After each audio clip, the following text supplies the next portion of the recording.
ಸರಿಯಾದ ಸಮಯವನ್ನು ಹೇಳಿ. ಸರಿ, ಇನ್ನೊಬ್ಬ ಒಂದು ಸವಾಲು ಮಾಡ್ತಾರೆ ಇವಾಗ ಪಂಡಿತ, ಇನ್ನೊಬ್ಬ ಪಂಡಿತ ಹೇಳ್ತಾರೆ, ಅವ್ರು ಯಾವಾಗಲೂ ಏನು ಹೋಮ ಹವನ ಇದು ಮಾಡ್ತಾನೆ ಇರ್ತಾರೆ. ಅವ್ರ ಮನಸ್ಸಿನ ಮೇಲೆ ಭಾವನೆ ನಾನು ಭಾಳ ಪುಣ್ಯ ಮಾಡಿದ್ದೀನಿ ಅಂತ.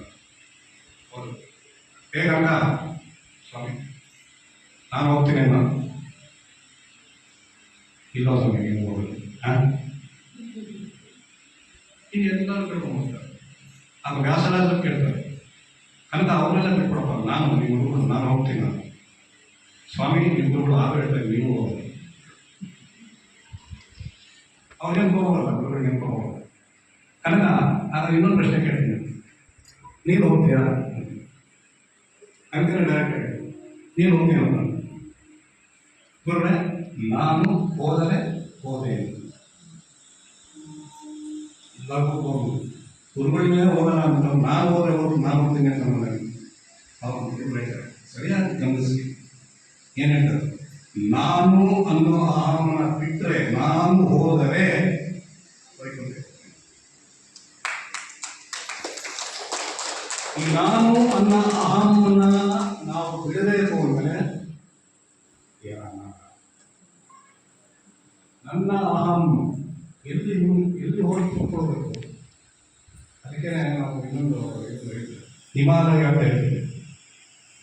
ಹಿಮಾಲಯ ಅಂತ ಏನು? ಆ ಲಯ, ಅಲ್ಲಿ ಹೋಗಿ ಲಯ ಆಗುತ್ತೆ. ಇವರು ಹೇಳ್ತಾರೆ, ನೀವು ನೋಡಿಕೊಂಡು PMC ಚಾನಲಲ್ಲಿ ನಾನು ನೋಡಿದ್ದೀನಿ, ಹಿಮಾಲಯಕ್ಕೆ ಮುಂಚೆ ಮಾ ಅನ್ನೋ ಒಂದು ಅಕ್ಷರ ಸೇರಿಸಿ ಏನಂತಾರೆ, ಮಹಿಮಾಲಯ, ಬಹಳ ಮಹಿಮೆಗಳುಳ್ಳ ಆಲಯ. ಆಲಯ ಅನ್ನೋ ಪರವಾಗಿ ಆ ಲಯ, ಲಯ ಆಗಬೇಕು. ನಮ್ಮ ಅಹಂಗೂ ಕೂಡ ಲಯ ಆಗಬೇಕು. ಎಲ್ಲಿಗೆ ಲಯ ಆಗಬೇಕು? ಪರಮೋಚ್ಚ ಸತ್ಯ ಹೋಗಿದೆ, ಅಹಂ ಪರಮಾತ್ಮ.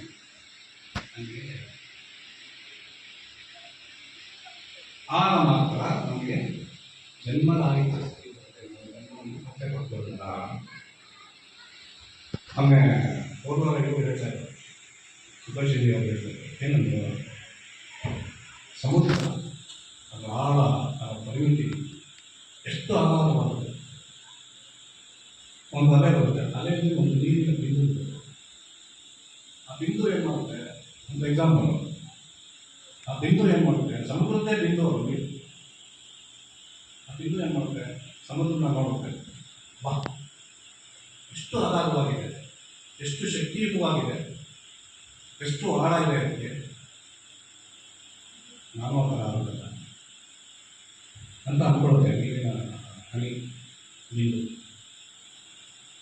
ಅದು ದೂರದಿಂದ ನೋಡಿ ಆನಂದ ಪಡ್ತಾ ಇದೆ. ಅದನ್ನು ಹೊಟ್ಟೆ ಕಿಚ್ಚಲ್ಲ, ಆನಂದ ಪಡ್ತಾ ಇದೆ. ಅದರ ಅಗಾಧತೆಯನ್ನು, ಅದರ ಸೌಂದರ್ಯವನ್ನು, ಅದರ ವೈಭತ್ಸವನ್ನು ಅದನ್ನು ನೋಡಿ ಆನಂದ ಪಡ್ತಾ ಇದೆ. ಅದರ ಮನಸ್ಸನ್ನು ಅಂದ್ಕೊಳ್ತಾ ಇದೆ, ನಾನು ಅಂತ. ಇದು ದ್ವೈತ ಸಿದ್ಧಾಂತ. ಏನು ಅಂದರೆ, ಭಗವಂತನ ಅಗಾಧತೆಯನ್ನು, ಭಗವಂತನ ಮಹಿಮಾನ್ವಿತೆಯನ್ನು ನಾನು ಭಕ್ತನಾಗಿ ದೂರದಿಂದ ನೋಡಿ ಆನಂದಿಸ್ತೀನಿ, ಆದರೆ ನಾನೇ ಅವನಲ್ಲಿ ಲೀನ ಆಗಲ್ಲ. ಇದು ದ್ವೈತ. ಭಗವಂತ ಸೌಂದರ್ಯವನ್ನು ಸರಿತಾ ಇದ್ದೀನಿ ನಾನು, ನನಗೆ ಆನಂದ ಬರ್ತದೆ, ಸಾಕಿ ಆನಂದ. ಎಷ್ಟು ಆಳವಾಗಿದ್ದಾನೆ ಭಗವಂತನ ಲೀಲೆ, ಎಷ್ಟು ಆಳವಾಗಿದೆ ಅವನಿಗೆ. ಆ ಆನಂದವನ್ನು ನಾನು ಹೊರಗಡೆಯಿಂದ ಅನುಭವಿಸ್ತೇನೆ ಸರ್ ನನಗೆ. ಆದರೆ ಇನ್ನೊಂದು ಆ ನೀರಲ್ಲಿ ಇನ್ನೊಂದು ಅಷ್ಟೇ, ನಾನು ಯಾಕೆ ದೂರದಿಂದ ಅನುಭವಿಸ್ಬೇಕಲ್ಲ, ನಾನೇ ಅದರಲ್ಲಿ ಲೀನ ಆಗ್ಬಿಟ್ರೆ, ಆನಂದನೇ ನಾನಾಗ್ಬಿಟ್ರೆ, ನೀನೇ ಆನಂದ ಆಗಿಬಿಟ್ರೆ ಅಹಂ ಬ್ರಹ್ಮಾಸ್ಮಿ, ಆ ಬ್ರಹ್ಮಾನಂದವನ್ನು ನಾನೇ ಪಡ್ಕೊಂಡ್ಬಿಡ್ತೀನಿ. ನಾನೇ ಅಲ್ಲಿದ್ದು ನಾನು ನೋಡಬೇಕು, ನಾನೇ ಆನಂದ. ಇದು ಅದ್ವೈತ. ದ್ವೈತ ಹೊರಗಡೆಯಿಂದ ನೋಡಿ ಆನಂದ ಪಡ್ತಕ್ಕಂಥ, ಅದ್ವೈತ ನಾನೇ ಆನಂದ ಆಗಬೇಕು. ಅದಕ್ಕೆ ಸ್ವಾಮೀಜಿಗಳ ಹೆಸರು ನೋಡಿ, ಆಮೇಲೆ ವಿವೇಕಾನಂದ ಆನಂದ, ಎಲ್ಲರೂ ಆನಂದ ಸ್ವರೂಪಿದ್ದಾರೆ. ನನಗೆ ಭಾಳ ಭಾರತದಲ್ಲಿ ಆನಂದ ಸ್ವರೂಪಿಗಳು ನಿತ್ಯಾನಂದ ಸ್ವಾಮಿ ಅವರ ಜೊತೆ ಬೇಕಾಗ್ತದೆ. ಸದಾನಂದ ಸ್ವಾಮಿ ಎಲ್ಲ ಆನಂದ ಆನಂದ ಆನಂದ. ಎಲ್ಲರೂ ಮನುಷ್ಯ 24 ಗಂಟೆನೂ ಆನಂದ ತೆಗೆದುಕೊಂಡು ಒದ್ದಾಡ್ತಾ ಇರ್ತಾನೆ. ಆನಂದ ಹೇಗೆ ಸಿಗುತ್ತದೆ ನಿಮಗೆ ಅಂತ ಹೇಳ್ತೇವೆ. ಇದು ಧ್ಯಾನದ ಇನ್ನೊಂದು ತಿಳಿದು ಹೋಗ್ತಾನೆ ಇರ್ತೇನೆ.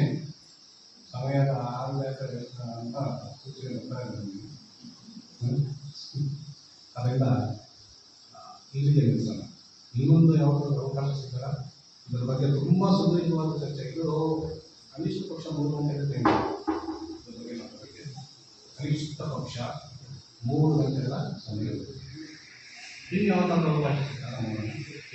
ಇದ್ರ ಬಗ್ಗೆ ಭಾಳಷ್ಟು ವಿಸ್ತಾರವಾಗಿ ಮಾತಾಡ್ತಿದೆ. ಇನ್ನೂ ಭಾಳಷ್ಟು ವಿಷಯಗಳಿದೆ. ಭಗವದ್ಗೀತೆ ಬಗ್ಗೆ ಮಾತಾಡ್ಬೋದು. ಈ ದರ್ಶನ ಶಾಸ್ತ್ರದ ಬಗ್ಗೆ ಮಾತಾಡೋದು ಅವಶ್ಯಕ. ಆಮೇಲೆ ಒಂದು ಕೊನೆಯದಾಗಿ ಏನಂದರೆ, ನಾವು ಯಾವ ದೇಶದಲ್ಲಿದ್ದೀವಿ? ನಾವು ಯಾವ ದೇಶದಲ್ಲಿದ್ದೀವಿ? ಭಾರತ ದೇಶದಲ್ಲಿ, ಇಂಡಿಯಾ ಅಲ್ವಾ? ಇಂಡಿಯಾ ಅಂದ್ರೆ ಏನು ಗೊತ್ತಾ ನಿಮಗೆ? ಯಾರು ಹೆಸರು ಇಟ್ಟಿದ್ದು ಇಂಡಿಯಾ ಅಂತ?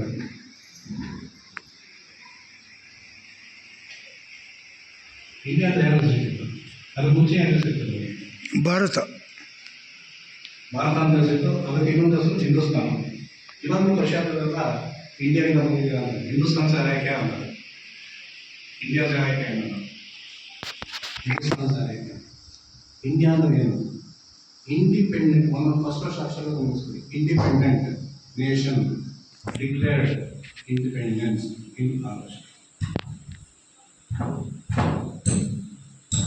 Independent nation declared in August. Independence I. Okay, nation N declared D in I A August. Independent nation declared in August. That is India. ಈಗ ಏನಾದರೂ ಒಂದು ಮಾತು ಬಗ್ಗೆ ನಮ್ಮ ದೇಶ ಅಂತ